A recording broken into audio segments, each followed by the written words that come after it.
ঢাকা শহরে হিউজ পরিমাণ কুয়াশা পড়ছে। আপনারা একটা জিনিস চিন্তা করেন, এখন বাজে 7টা 19, কিন্তু এখনো কুয়াশা অনেক কিছু দেখা যায় না, দূরের বা সামনের কিছুই দেখা যায় না। আর যেইটাও দেখা যায় সেটা হচ্ছে আবসা আবসা। দেখেন পুলির এখানে যে ফ্লাইওভারটা, পুরো আবসা আবসা দেখা যায়।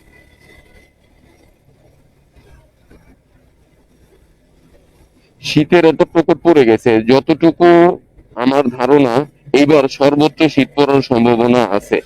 কারণ এবার বৃষ্টিও ভালো হয়েছে, শীতটাও ভালো পড়বে, সেটা বোঝা যায়। অসম্ভব সুন্দর লাগে পুরীর ফ্লাইওভার রুটে দাঁড়ালে, রেল লাইনটার দিকে যদি তাকাই বা রাস্তাটার দিকে তাকাই।